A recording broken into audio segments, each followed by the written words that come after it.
नमस्कार मंडळी. आज आपण बोलणार आहोत जास्वंदीविषयी. जास्वंदी ही सगळ्या घरात असतेच असते.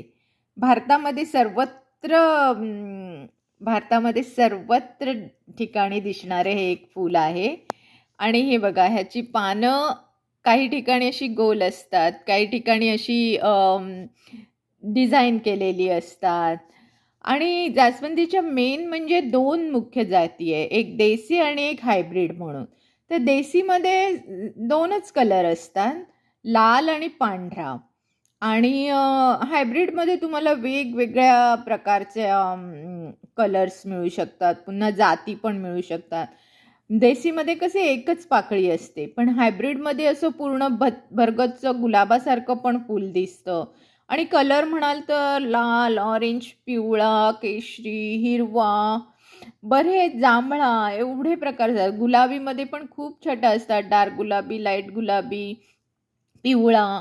पिवळ्यामध्ये पण खूप प्रकार असतात. तर अशा प्रकारे ही जास्वंदी. तर त्याची निगा कशी घ्याल? तर पाणी हे तर रोज सकाळ संध्याकाळ घातलंच पाहिजे. दुसरं म्हणजे सूर्यप्रकाश. जास्वंदीच्या झाडाला सोडाच, पण सगळ्याच झाडांना सूर्यप्रकाशाची गरज असते. तर जास्वंदीच्या झाडाला पण निदान 6-7 तास सूर्यप्रकाश मिळाला पाहिजे. त्याच्यानंतर तुम्हाला मी सांगते खत कसं घालाल तर जास्वंदीच्या झाडाला शक्यतो लिक्विड खत घातलं पाहिजे. लिक्विड खताने काय होतं, त्याच्या मुळांना ते शोषून घेतं आणि पण पूर्ण जेव्हा ते मुळं शोषून घेतात तेव्हा ते पूर्ण स्टेम आणि फांद्यातून वर जाऊ शकतं. तसंच जास्वंदीच्या झाडाच्या फांद्या ह्या नेहमी कट केल्या पाहिजेत. त्यामुळे काय होतं, त्याला ग्रोथ मिळते. तर अशा प्रकारे ही जास्वंदीच्या फुलाची झाडाची तुम्ही काळजी घेतलात तर तुमच्या घराला खूप खूप फुलं येतील.